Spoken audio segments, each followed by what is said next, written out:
akan membahas dari hidung.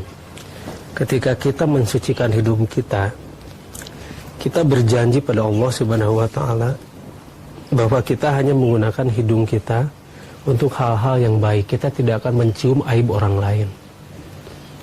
Kita itu paling tajam hidung kita itu, istilah ya, karena hidung di sini itu adalah istilah, paling tajam untuk mencium hal-hal buruk.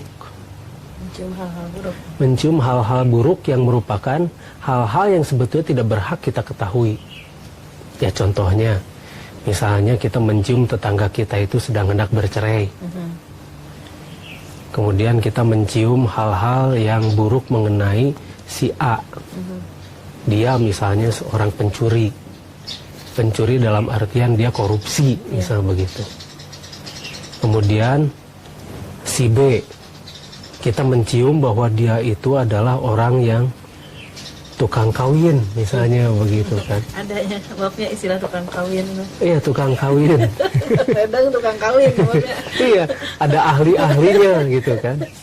Ahli kawin, tapi ahli cerai lagi gitu. Ada yang begitu. Nah, hal-hal ini yang jauh dari taharah itu.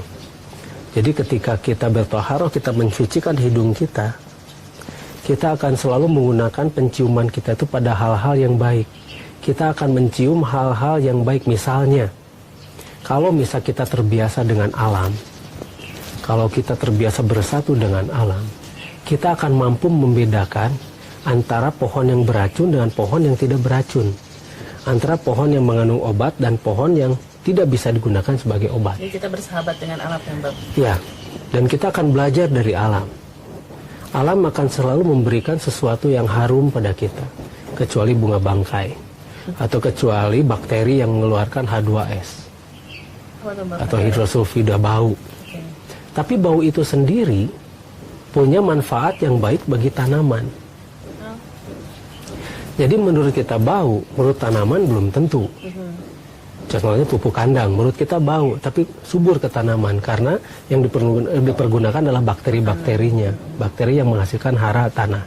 Nah, kita dengan hidung kita, apabila benar-benar hidung kita itu bertaharah atau bersuci dan menjaga dari berbagai macam hal-hal semacam mencium aib-aib orang lain dan hanya kita mencium hal-hal yang baik saja, maka insya Allah penciuman kita akan menjadi tajam pada hal-hal yang baik.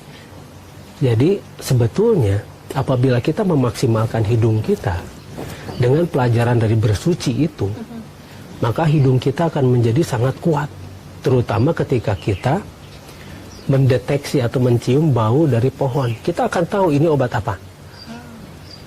Itu luar biasanya apabila kita memanfaatkan berwudu dengan baik dan benar. Kita juga bisa tahu ya Mbak, misalnya ada orang datang ini niat baik atau niat buruk, kita bisa kecium kan. Ini niat baik, niat buruk. Biasanya manusia itu mengeluarkan ini ya, orang-orang punya niat buruk itu di keseimbangan kimia tubuhnya juga berbeda. Keseimbangan kimia tubuh itu berbeda ketika dia mempunyai niat yang buruk. Jadi ada yang namanya kelenjar-kelenjar yang aktif lebih banyak. Ya, Mbak tidak akan menjelaskan secara detail di sini karena itu menjadi teknis nanti. Tapi ada kimia-kimia yang melonjak menjadi tinggi dan penciuman kita akan merasakan itu, mendeteksi hal-hal semacam begitu. Jadi kita bisa mencium asal dengan niat dan ikrar yang baik tadi dan kita jalankan. Yang penting mendirikannya. Jangan batasi dengan masjid yang satu peta karena masjid kita adalah planet bumi ini. Masjid kita ini adalah alam semesta ini, masjid kita yang sebenar-benarnya masjid kita.